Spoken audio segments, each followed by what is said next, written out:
They were done with her. And when they were done, they didn't even bother to cover her right. They just threw a filthy old blanket over her half-naked body, tied her hands behind her back with a piece of scratchy rope, and tossed her in a creaking wooden wagon like a sack of unwanted grain. The sun was just cracking over the Colorado plains, spilling gold light across the dust outside James Callahan's ranch. The birds weren't even singing yet, but James was already up.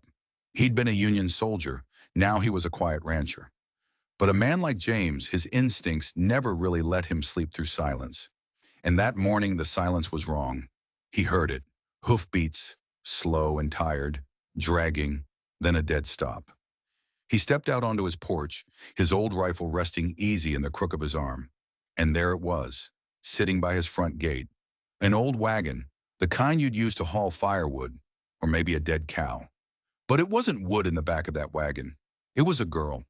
She was curled up in the corner of the wagon bed, her bare feet caked in mud, her long dark hair a tangled mess hiding her face. Her whole body was shaking under that thin blanket, and her hands were bound tight behind her. James walked slow, cautious. He'd seen enough in the war to know you don't rush into things you don't understand. As he got closer, he could see the bruises mottling her legs, ugly shades of purple and yellow. They were fresh. Her lip was split, her cheek was swollen up bad, and there was dried blood on the side of her neck. He didn't say a word, didn't ask who she was or where she came from, or who did this to her. He just reached out, gentle as he could, to work at the knot on the rope around her wrists. That's when she spoke. "Please, don't touch me." Her voice was barely a whisper, broken and raspy, like she hadn't seen a drop of water in days. James froze, not out of fear. He froze because the girl, she couldn't have been more than 23, and looking at her was like looking at a ghost. She looked so much like his daughter, the one who went off to New Mexico all those years ago, the one he hadn't heard from since her wedding day. A black hole in his life he tried not to look into.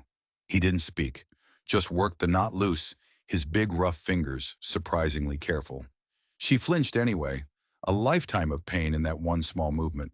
He pulled off his own worn jacket and laid it over her, covering the parts the blanket didn't. Then he lifted her from the wagon like she was made of spun glass and might shatter at any moment. Inside his small, clean house, he laid her on the spare bed.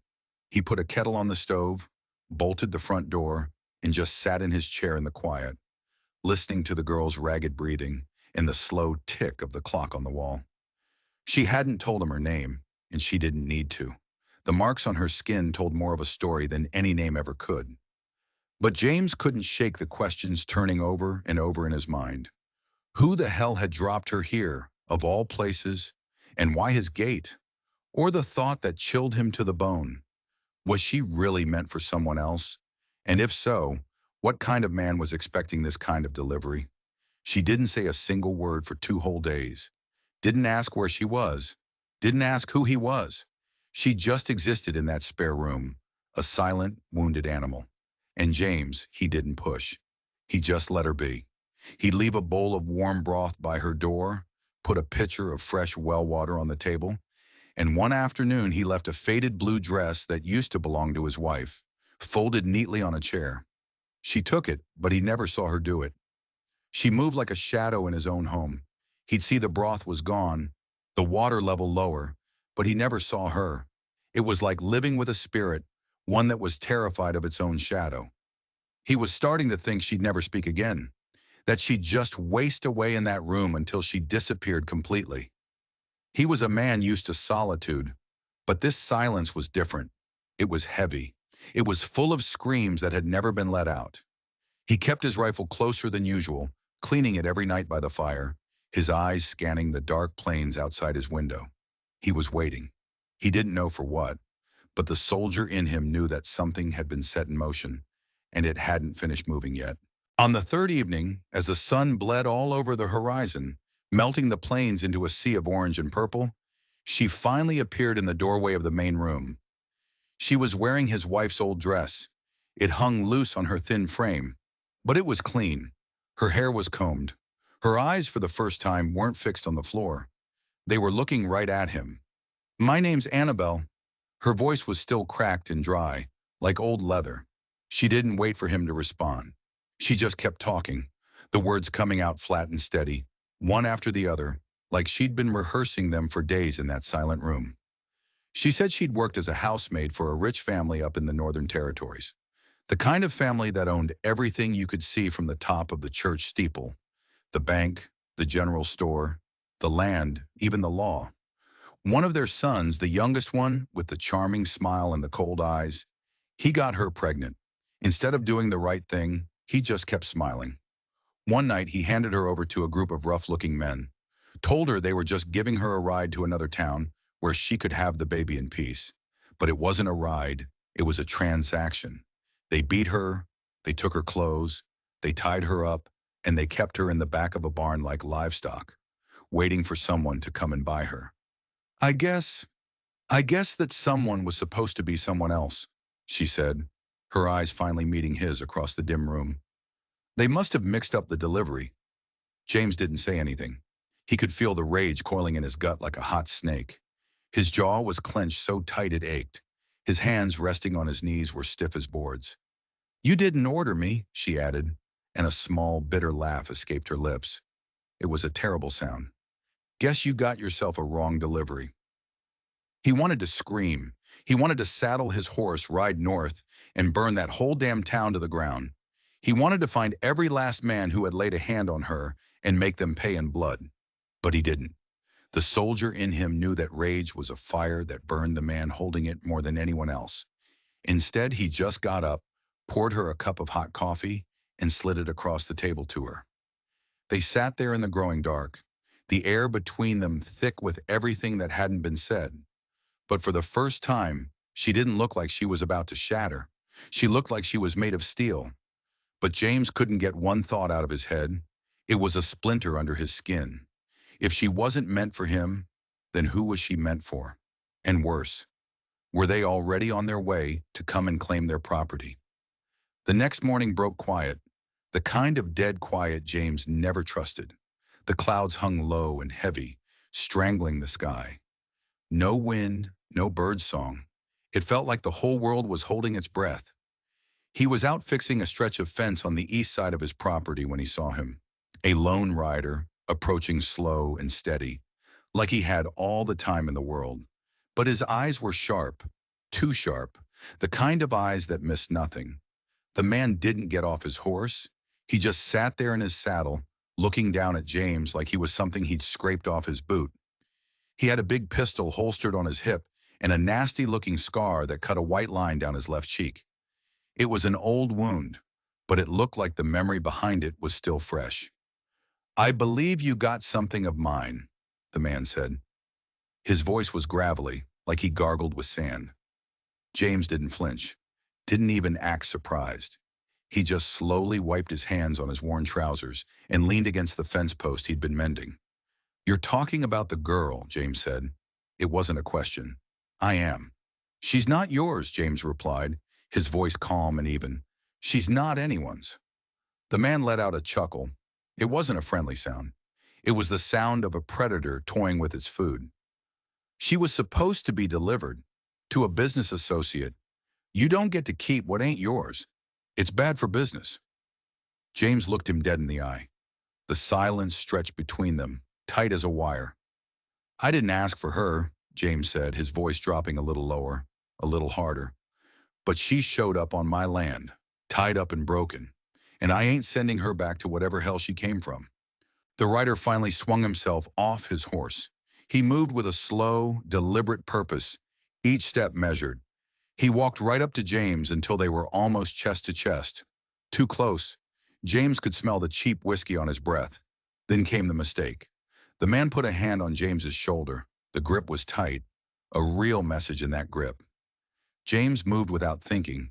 It was pure instinct. Old reflexes from a life he'd tried to bury, kicking in like they'd never left. He didn't waste motion. He slammed his fist, hard and fast, straight into the man's jaw. It was a clean, solid hit. The crack of bone on bone echoed in the quiet morning. The man's eyes went wide with shock, and then he just folded, dropping like a sack of flour into the dust. Before the man could even let out a groan, James knelt down, took the pistol from his belt, expertly flipped open the cylinder and emptied the bullets into his own palm. He tossed the now empty gun into the dirt a few feet away. The rider scrambled back to his feet, spitting blood and dirt. His pride was bleeding a lot harder than his face. He stared at James, his eyes burning with a mixture of pain and pure hatred. He knew he was beat, for now. "This ain't over," he hissed, his voice thick with blood. He stumbled back to his horse, hauled himself into the saddle, and rode off without looking back, leaving a cloud of dust and a promise of more trouble to come. From the porch of the small ranch house, Annabelle had seen the whole thing. She hadn't made a sound. She just stood there, wrapped in the faded blue dress, watching. When James walked back toward the house, their eyes met. She didn't say a word, but there was something different in her gaze now. Something that hadn't been there before. It might have been trust, or maybe, just maybe, it was the first tiny flicker of hope. James knew one thing for sure as he looked at her standing there. That man wasn't a lone wolf. He was a messenger, and he wasn't coming back alone. Whatever was coming for them, they were going to have to face it together. He felt a strange feeling settle in his chest. For the first time in a long time, he wasn't just surviving, he was protecting. And that made all the difference in the world. But that feeling was quickly replaced by a cold dread. The man he just sent packing wasn't just some hired hand. James had seen the insignia tooled into his saddle leather. A small, almost unnoticeable crest. The double-headed eagle of the Lawrence family. The very family Annabelle had mentioned.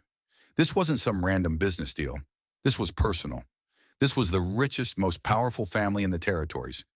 And he had just declared war on them. He walked past Annabelle into the house, grabbing the box of shells for his rifle. He didn't say a word.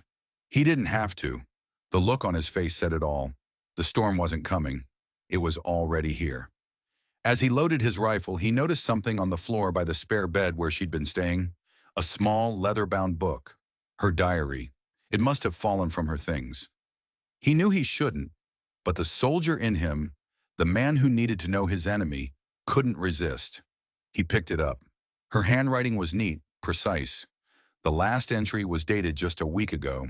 It read, "He doesn't know. He thinks the baby is the reason, but it's not. It's what I found in the master's study. The ledgers. The ones that prove the railroad deal is a lie. The ones that show where all the money's really going. He's not trying to hide his shame. He's trying to bury his crimes." James closed the book, his blood running cold. This changed everything. Annabelle wasn't just a victim of some rich boy's lust. She was a witness. The baby wasn't the problem. It was the excuse. They didn't want to buy her silence. They wanted to erase her and anyone who stood in their way. It was just after sundown. The sky was still bruised with a bit of orange when the dog started barking.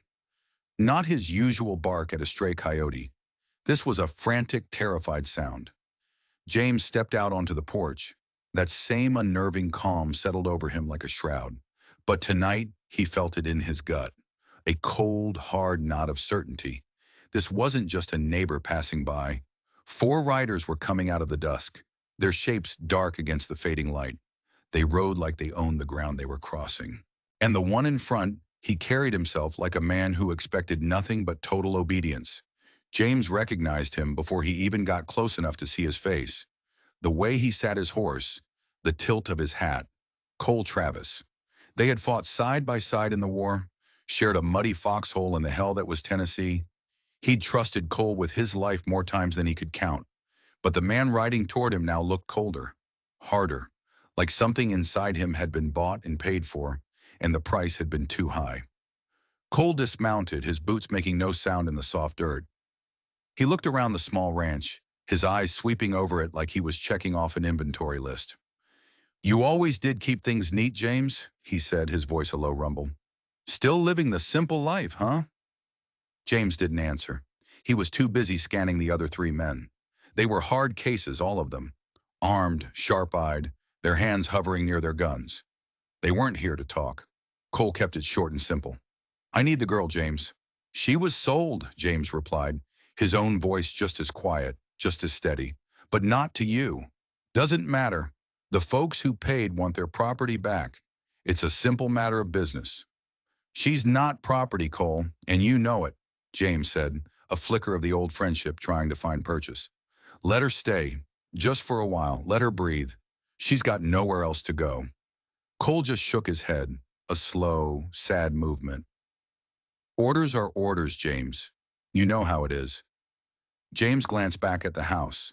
Through the thin curtain of the front window, he saw a shadow move. Annabelle, watching. He turned his attention back to Cole, and when he spoke, he lowered his voice so only Cole could hear. I still got that Sharps rifle, the one from Vicksburg, the one that can hit a button at 500 yards. He paused, letting the words sink in. And that black stallion you always wanted, the one born from Tucker's line, the fastest horse in 3 counties. He let the silence hang between them, heavy and thick. They're both yours. If you and your men get back on your horses, ride away now and forget you ever saw her. Forget this ranch even exists. Cole didn't answer right away. He just stared at James, his face unreadable in the dim light. But his eyes said plenty. James knew that Stallion had been Cole's obsession back in the war. He'd talked about it for months. And that rifle was a legend, a soldier's dream, the kind of weapon that could turn the tide of a fight all by itself. After a long, drawn-out moment that felt like an eternity, Cole gave a single, sharp nod. It was quiet and firm. A deal had been struck. James didn't hesitate. He disappeared into the dark barn. A minute later, he came back out, the stallion's reins in one hand, and the long, heavy Sharps rifle slung over his shoulder. He handed them both to Cole. Didn't ask for a receipt, didn't ask for a promise. He just handed them over. Cole took them. He looked James dead in the eye, and for a split second, James thought he saw the man he used to know. The friend. Then it was gone. Cole tipped his hat, a small gesture of respect, and turned his horse without another word. The other men, looking confused but obedient, followed him. They rode off into the night. No gunfire, no shouting. Just the sound of hoofbeats fading into the distance, and the sound of a deal made in the kind of silence that only old soldiers understand. Back on the porch, James sat down slow, his legs suddenly feeling weak. He pulled out a match, his hands shaking so much it took him 3 tries to light his pipe. He had just given up 2 of the most valuable things he owned. 2 things that meant more to him than most men would ever know. The rifle that had saved his life, and the horse that represented his freedom. But as he sat there watching the last of the riders disappear into the blackness, he realized what he had gotten in return. It wasn't just a girl's safety. It might be something he never thought he'd find again. A reason? And what Annabelle does next? After seeing what he was willing to sacrifice for her, well, that's the part that nobody, especially not James, ever saw coming. The rain came the next morning. Not a storm, just a soft, gentle drizzle, enough to settle the dust on the porch and make the world smell clean again. Annabelle stepped outside barefoot, wrapped in a thin shawl James had left for her. She didn't say anything at first. She just stood there beside him, watching the low clouds drift across the sky. You gave up that stallion for me, she finally said. Her voice was steady, but there was a question in it, like she was testing the world, seeing if it was possible for someone to be that kind without wanting something in return. James didn't look at her. He just kept his eyes on the horizon, adding another small log to the little fire he'd built in the outdoor hearth to ward off the morning chill. Some things you get to ride once in your life, he said, his voice quiet, and you remember it forever. That horse, he was one of them. He paused, then he turned his head and looked right at her. You, though, you're not something I want to remember. You're something I want to see every morning, like it's the first time. A smile touched her lips. It was the first real smile he had ever seen from her. It wasn't a bitter laugh or a pained grimace. It was genuine, without fear. She took a step closer to him, and then, slowly, almost shyly, she took his large, calloused hand and placed it on her belly. He could feel the slight roundness there, the first hint of the new life growing inside her. He didn't pull away. He didn't say anything dramatic or poetic. He just looked at her, his eyes full of a deep, quiet understanding. Eyes that had already lost too much and had finally, against all odds, found something worth keeping. The weeks that followed were quiet. The whispers started in the nearby town, of course. people talking about the strange woman living at the old soldier's ranch. But James didn't care about their talk, and Annabelle, she didn't need to hide anymore. She started working around the ranch like she'd been born to it, mending clothes, tending the small garden, feeding the chickens. She moved with a purpose now, and every night after the work was done, she'd sit by the fire and he'd sit beside her. They didn't talk much. They didn't have to. He never told her he loved her, not with words, but he told her in 100 other ways. In the way he always poured her coffee first in the morning. In the way he went out and fixed the section of fence that had been damaged in the storm, twice just to make sure it was strong enough. In the way he started whittling a small, intricate cradle out of a piece of smooth pine wood, even before her belly really started to show. Out here in the vast quiet of the plains, love didn't need to shout. It just needed to be stubborn. It just needed to be steady. But the quiet was a lie, and they both knew it.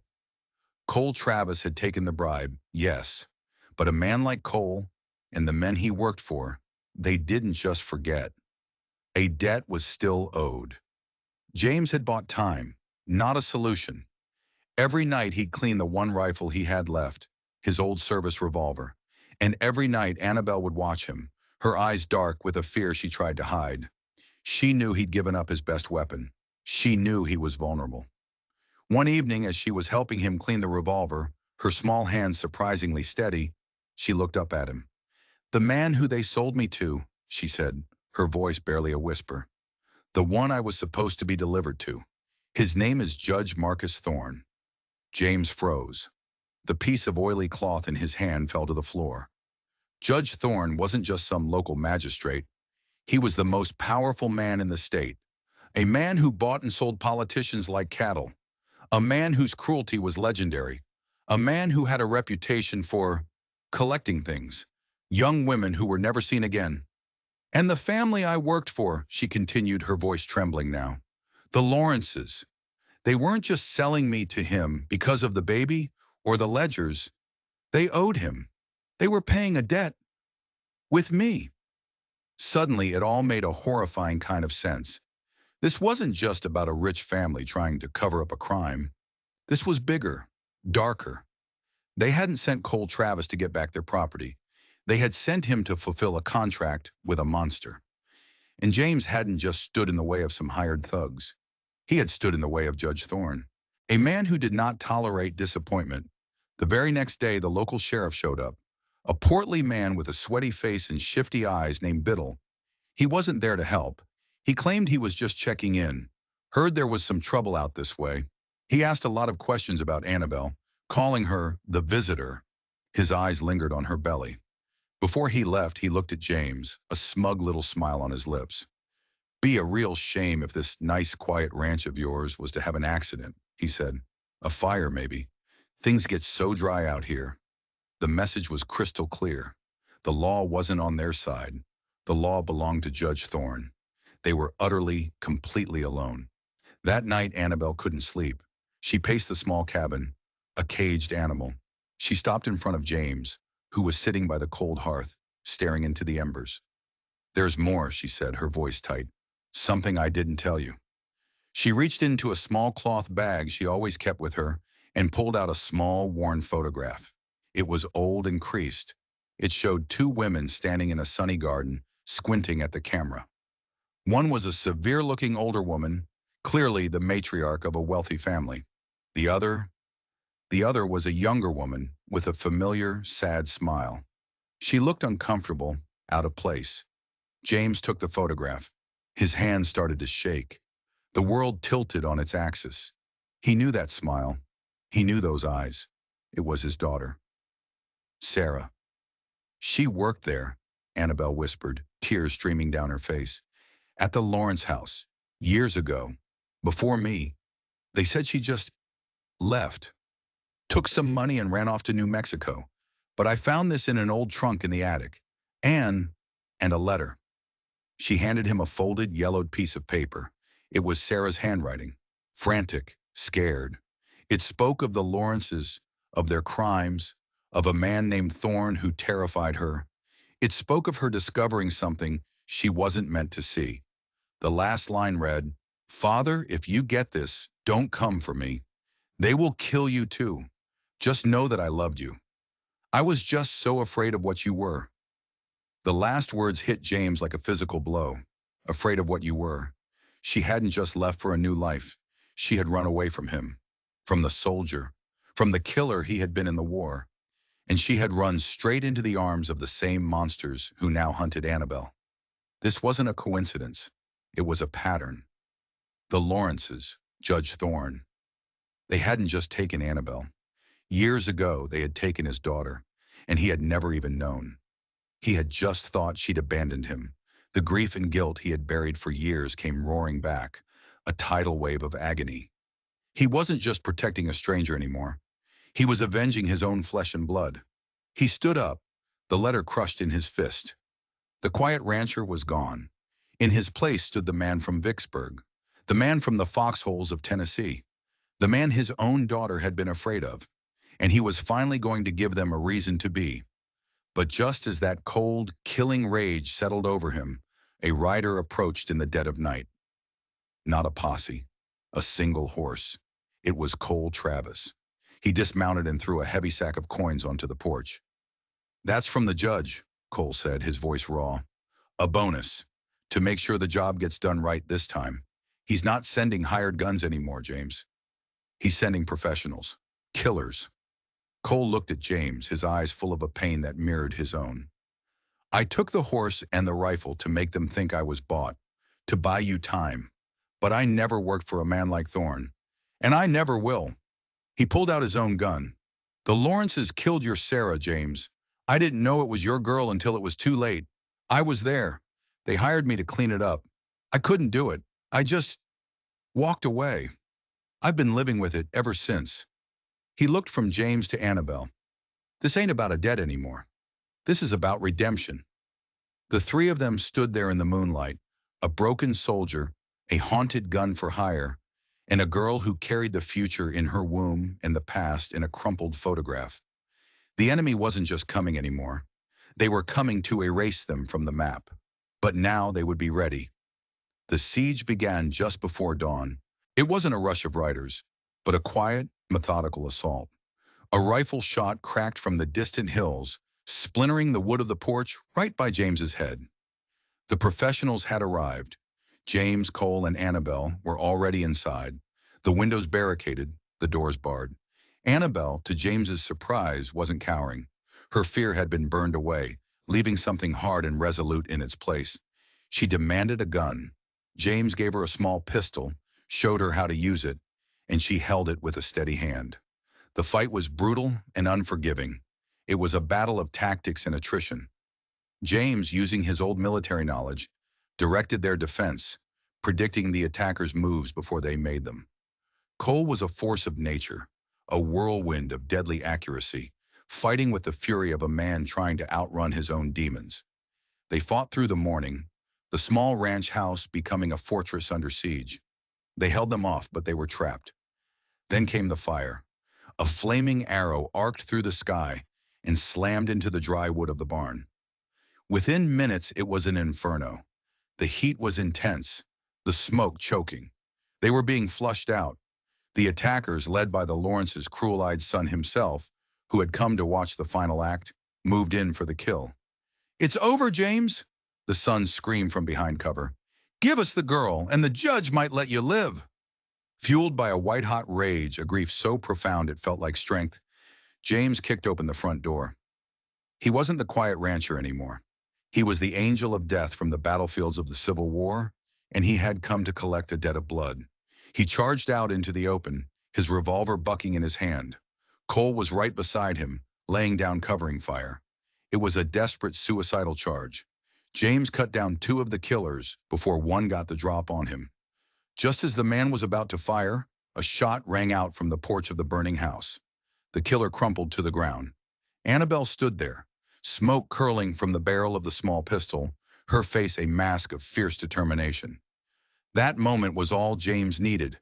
He closed the distance to the Lawrence son, who stood frozen in terror. He didn't shoot him. That would have been too easy. He did what he had done to the man with the scar a lifetime ago. A single, brutal punch. And then he dragged the whimpering, broken man back towards the inferno of the barn. The remaining killers, their leader captured, lost their nerve and fled into the plains. They stood there in the ruins of the ranch, surrounded by smoke and the smell of gunpowder. James, Cole, and Annabelle. Bloody, exhausted, but alive. Justice had been served, not in a courtroom, but here, in the dirt and the dust, under the wide-open Colorado sky. Months passed. A new, smaller house stood where the old one had been, built with their own hands. The story of what happened that day spread, helped along by the confession they'd beaten out of the Lawrence son. With the evidence from Annabelle's ledgers and Sarah's letter, the Lawrence empire crumbled. Judge Thorne, implicated in the scandal, was ruined. His power vanished overnight. The reign of monsters was over. One cool evening, as the sun set, Annabelle took James's hand and placed it on her very pregnant belly. He could feel the strong kick of the life within. The cycle of violence was over. A new life, a new beginning was here. James Callahan had finally found peace, not by running from his past, but by facing it head-on, in the ashes of everything he thought he had, to protect everything he had just found. He looked at Annabelle, and he knew that sometimes the wrong delivery is the only thing that can ever truly save you. Do you believe that even a broken past can lead to something whole? Do you think two people with nothing left can still build something worth keeping? If this story made you feel anything, even just for a moment, consider tapping that like button and maybe hit subscribe too. We've got more stories coming that might just stay with you for a while. But for now, just remember, sometimes the thing you never asked for is the one thing you can't live without.